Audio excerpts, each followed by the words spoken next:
Ya de esta mañana de viernes, comunícate con nosotros al 856-25-000 que vamos a ir leyendo todos los mensajes. Hoy tenemos un invitado muy especial que nos acompaña aquí en C9 a las 9. Es así, Amalia, ya en esta carrera preelectoral, ustedes saben que estamos justamente ya en un año en donde vamos a elegir nuevas autoridades y el doctor Rafael Filisola nos acompaña en esta mañana. Doctor, bienvenido, ¿cómo estás? Qué gusto recibirte. ¿Qué tal, Bienvenido. Marcelo? ¿Qué tal, Amalia? Para mí es un privilegio y es un gusto estar con ustedes. Bueno, doctor, queremos hablar contigo de temas varios y seguramente estás haciendo un recorrido ya por el interior del país, también aquí por Capital, para escuchar un poquitito lo que la gente está necesitando ya en esta oportunidad con miras al Senado. Sí, y no solamente el Congreso, porque estas elecciones son muy importantes. Sí. Pasamos años muy difíciles.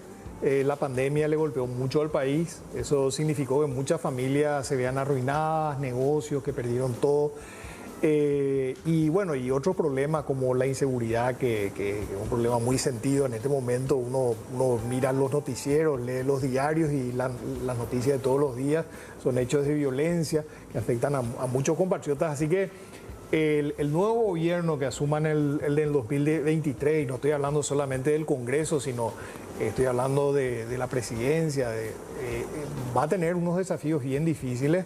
A todo esto hay que sumar también que el país queda sumamente endeudado. O sea, en un momento dado, hasta el 2014, hasta el 2013, estábamos con poca deuda. En este momento estamos con mucha deuda. Y eso nos deja menos margen de acción. Así que vamos a recibir un país en crisis y vamos a tener que poner mucho empeño para atender los problemas que afectan a la gente. O sea, todo esto, el problema del desempleo, el problema de la inseguridad, eso requiere mucha atención, requiere construir políticas de Estado, construir grandes consensos. Y tenemos que ordenar la economía. Toda esa deuda hay que pagar y no solamente hay que pagar la deuda, sino hay que invertir en la gente. Así que tenemos que hacer las dos cosas y eso requiere mucho talento, requiere sobre todo mucho trabajo y requiere escuchar mucho y alcanzar consenso, sobre todo. Más allá de las diferencias que tienen los distintos partidos políticos, tenemos que buscar consensos que nos ayuden a mejorar la vida de la gente. Ahora, doctor, de llegar al Senado, ¿cuál va a ser tu eje para poder justamente llegar a esto que estás diciendo? Bueno, básicamente hay una cuestión que es esencial, ¿verdad? La ley de presupuesto que se aprueba anualmente tiene que ser un factor de desarrollo. Hoy estaba en estos días, por ejemplo, se aprobaron reformas, modificaciones en la ley de presupuesto que implica, por ejemplo, gastar en más salarios o gastar en más gastos rígidos. Esa no es una política adecuada. Nosotros en este momento tenemos que invertir en salud pública, tenemos que invertir en seguridad y tenemos que apoyarle a los pequeños productores, a los pequeños emprendedores. El Paraguay es un país que tiene negocios importantes, como por ejemplo el negocio, el agronegocio, la ganadería, la agricultura. Eso significa que ingresan muchos recursos al país anualmente en ese concepto, pero fundamentalmente los pequeños emprendedores son los que generan mayores fuentes de trabajo. Estoy hablando de pequeños comercios, y podrían trabajar mucho mejor si fuera menos burocrático, por ejemplo, acceder al crédito. Y lo mismo, el campo nos presenta una paradoja, porque si bien es cierto a los grandes productores en general les va bien, y yo en general porque también hay años malos, pero hay muchos pequeños productores que tienen tierras, pero que de repente no las pueden producir de una manera adecuada, porque ya sea porque no tienen crédito, ya sea porque no tienen asistencia técnica, o inclusive produciendo bien. Uno, por ejemplo, recorre toda esta zona de Central, por ejemplo, y uno encuentra qué sé yo, producción de tomate, producción de locote, producción de todo tipo de verduras, de la mejor calidad posible. Y sin embargo, muchas veces por falta de apoyo en la comercialización, por falta de redes de comercialización, esos productos no llegan a tiempo y se pierden. Y terminamos comprando muchas veces productos importados cuando podríamos comprar producción nacional. Entonces, Yo creo que tenemos que enfocarnos en políticas donde justamente apoyemos a aquellos pequeños productores, o sea, pensar más en los problemas de la gente, pensar menos en la agenda de las élites políticas y centrarnos y que la política presupuestaria esté enfocada justamente a apoyar a la gente que quiere trabajar, a apoyar a la gente que quiere producir, a apoyar a la gente que quiere abrir un pequeño emprendimiento, un mediano, lo que sea. La percepción que nosotros tenemos de la gente, de lo que nos escribe, de lo que nos dicen también a nosotros como comunicadores, es que poco y nada en cuanto a lo que tiene que ver con la política, que les interesa más lo que tiene que ver ya desde adentro, lo que se puede hacer para levantar este Paraguay, pero desde la mano de obra. Sí, claro, es que parece como que hay dos países, ¿verdad? Sí, un país que es irreal. ¿Que arrastra? ¿Verdad? Un país que es irreal porque está centrado, qué sé yo, en conseguirle trabajo a los amigos, trabajo, un sueldo público a los amigos. Ustedes saben muy bien lo difícil que es ganar el sueldo mínimo y sin embargo uno encuentra de repente en la función pública personas que, así como hay funcionarios públicos, a mí me tocó trabajar con funcionarios públicos muy meritorios, pero también hay una mala costumbre que es conseguirle no trabajo, porque hay mucha gente que no trabaja, o sea, si trabaja y si tiene méritos está bien y si es necesario su servicio está bien que se le contrate, pero muchas veces se usa la función pública para ubicar operadores políticos por una cuestión de prebenda. Y no se le paga el salario mínimo, se le paga 2, 3, 4, 5 salarios mínimos, muchas de esas personas que no son necesarias, que no tienen los méritos, y es un dinero que se podría estar destinando a otros fines, comprar medicamentos, costear el servicio de salud pública, costear el sistema de seguridad, que es sumamente importante. Sí. Tenemos muchas falencias en materia de seguridad.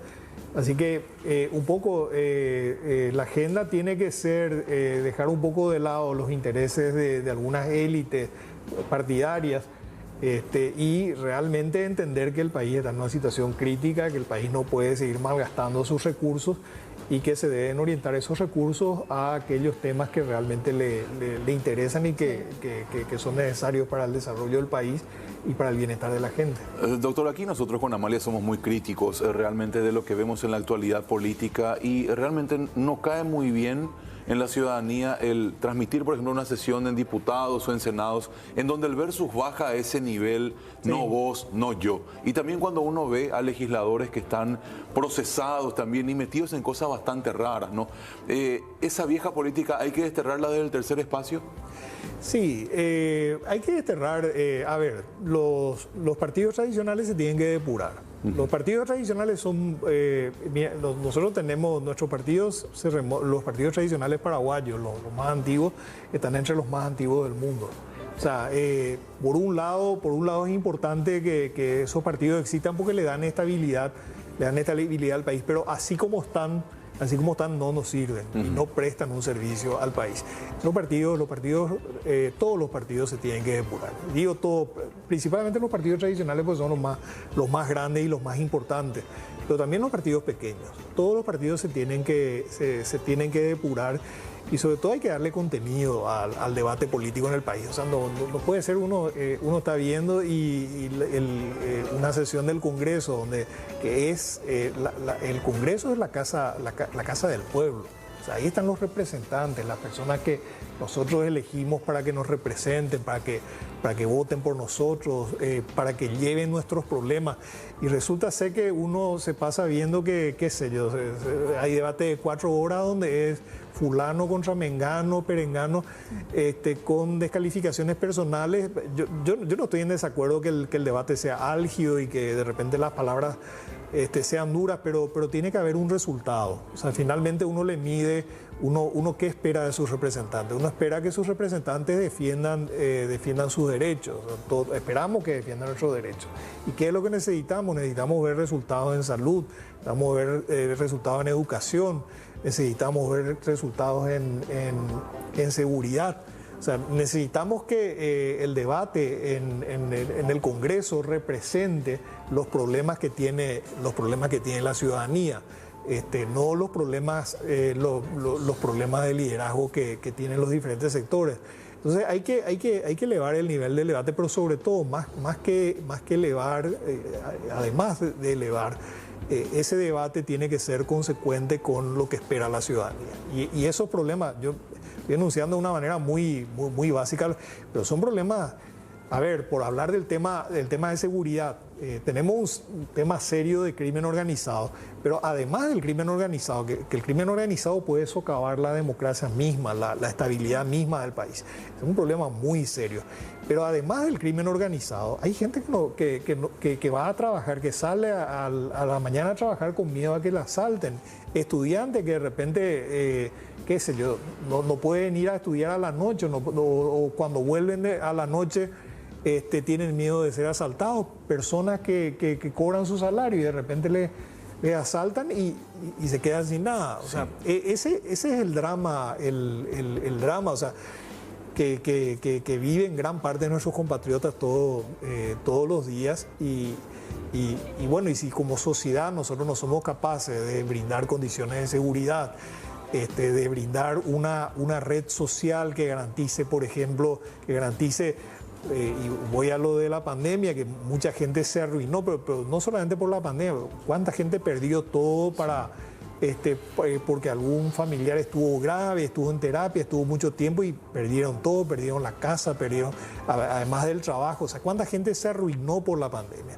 O sea, y ese tipo de cuestiones no pueden volver a ocurrir. O sea, no puede ser que el país tenga riqueza, tenga riquezas naturales, tenga riquezas estratégicas, como el caso de las binacionales y qué sé yo, pero sin embargo una parte importante de la población no se beneficie de eso. Es realmente así. Doctor, muchísimas gracias por la visita. Muchas gracias. Muy amable. Muy amable. Gracias, doctor. Tenemos más noticias, a ver.